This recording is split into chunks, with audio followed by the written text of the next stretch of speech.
Brandon, thanks for joining us here with the Congressman. Go ahead. Hi, thanks for taking my call, and thank you, Congressman, and the panel for joining. So I kind of have two questions. The first is, when it comes to the capacity of the hospitals, is there a way for us to understand what is the capacity hospitalized because of COVID versus the capacity hospitalized and happen to have COVID as a secondary symptom that has required additional PPE, but is adding to the number of overall hospitalized patients with COVID? The second half of that is, what are federal, state, and local officials doing to bolster the capacity for our emergency medicine capabilities in this region? I moved to this region about 5 or 6 years ago from another region that had a lot of competing health systems, and I come here to the capital region, and it just seems like we're really stretched thin with our emergency medical capabilities. What can be done about both of those situations, getting the numbers and expanding our healthcare capabilities?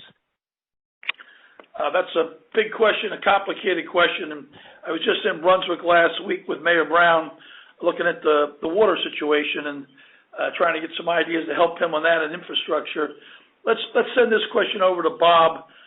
He's the right guy at the Hospital Association. Thank you, Congressman, and thank you for the question.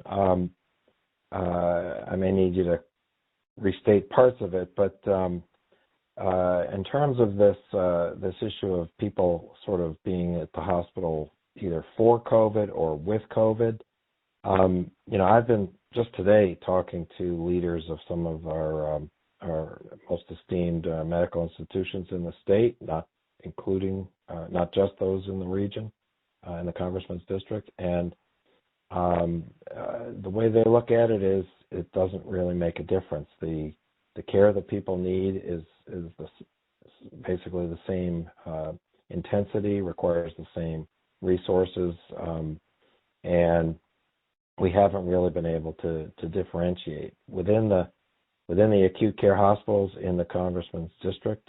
Just to let you know, latest statistics indicate that we've got 117 ICU beds total staffed in the district, and only 7 of those beds are unused right now. And of the 110 that are used, it's actually 50% COVID and 50% there for other reasons.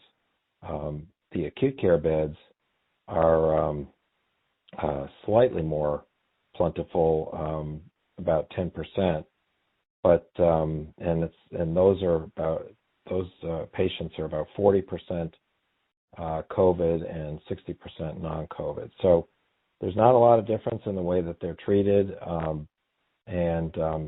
As far as PPE, hospitals certainly have enough, and at this point, thankfully, and are deeply invested in infection control, so that everybody, regardless, is protected.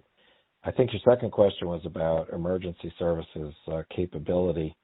Don't know where it came from before, but in Maryland we have some regulation of hospitals. One is called Certificate of Need, that where we have a state commission that decides where we need new healthcare capacity. So, for instance, recently in this district, we had the creation of the Holy Cross Hospital in Germantown. That's fairly new.